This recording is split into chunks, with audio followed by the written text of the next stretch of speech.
ସମ୍ମାନନୀୟ ବିଚାରକ ମଣ୍ଡଳୀ, ଉପସ୍ଥିତ ପୂଜ୍ୟ ଗୁରୁଜୀ ଗୁରୁମାବୃନ୍ଦକୁ ମୋର ପ୍ରଣାମ ଜଣାଉଛି ଓ ଶ୍ରଦ୍ଧେୟ ପ୍ରତିଯୋଗୀ ବୃନ୍ଦକୁ ଆଜିର ଏହି ପୁଣ୍ୟ ଦିବସରେ ଏହି ବତ୍କୃତା କାର୍ଯ୍ୟକ୍ରମକୁ ସ୍ୱାଗତ କରୁଛି। ଆଜିର ଆଲୋଚ୍ୟ ବିଷୟ ହେଉଛି ଓଡ଼ିଶାର ଲୋକକଳାର ସମୃଦ୍ଧିରେ ମୋର ଭୂମିକା। ବ୍ୟକ୍ତିଗତ ଭାବେ ସମସ୍ତେ ଜାଣନ୍ତି ଯେ ଭବିଷ୍ୟତ ଅଛି ନିକଟରେ, ପୁଣି ବହୁ ଦୂରରେ। ବର୍ତ୍ତମାନ କିଛି ସମୟ ଗତିଶୀଳ ହେବା ପରେ କ୍ରମଶଃ ଏହା ଅତୀତରେ ଲୀନ ହୋଇଯାଏ। କିନ୍ତୁ ଏହି ଅତୀତ ମନେ ରୁହେ ଶିଳ୍ପ, ସ୍ଥାପତ୍ୟ, କଳା, ସାହିତ୍ୟ ଓ ଧର୍ମ ମାଧ୍ୟମରେ।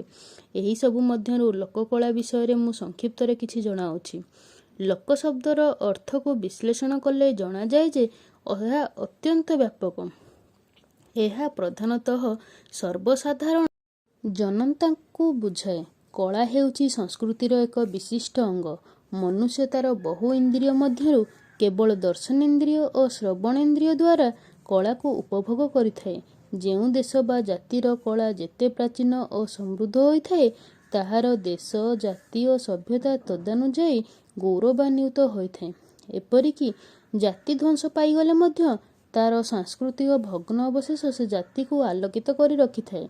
ନିଜ ଦେଶ ବା ଜାତିକୁ ବିଶ୍ୱ ଦରବାରରେ ସ୍ୱତନ୍ତ୍ର ସ୍ଥାନ ବଜାୟ ରଖିବାକୁ ହେଲେ ଆମକୁ ବ୍ୟକ୍ତିଗତ ଭାବେ ପ୍ରୟାସ କରିବା ଉଚିତ। ମୁଁ ଓଡ଼ିଆ ଭାବେ ନିଜକୁ ଗର୍ବ କରେ।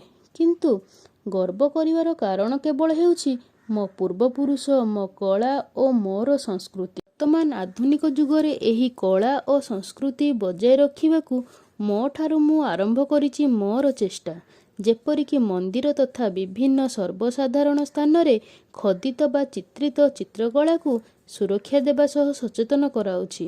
ବିଭିନ୍ନ ସାଂସ୍କୃତିକ କାର୍ଯ୍ୟକ୍ରମ ଯାହାକି ମୋ ଉତ୍କଳର ମାତାର ସଂସ୍କୃତି ବଜାୟ ରଖିବ, ସେହିସବୁ କାର୍ଯ୍ୟକ୍ରମରେ ଅଂଶଗ୍ରହଣ କରି ମୋର କନିଷ୍ଠମାନଙ୍କୁ ତଥା ପରପିଢ଼ିମାନଙ୍କୁ ଉତ୍କଳର କଳା, ସ୍ଥାପତ୍ୟ, ଗୀତ, ନୃତ୍ୟ, ଚିତ୍ର, ଝୋଟି, ମୁରୁଜ, ପର୍ବପର୍ବାଣୀ, ମାଟିକଳା ଇତ୍ୟାଦିର ମହତ୍ତ୍ୱ ଜଣାଇ ସଂସ୍କୃତିକୁ ବଜାୟ ରଖିବାର ପ୍ରୟାସ କରୁଛି।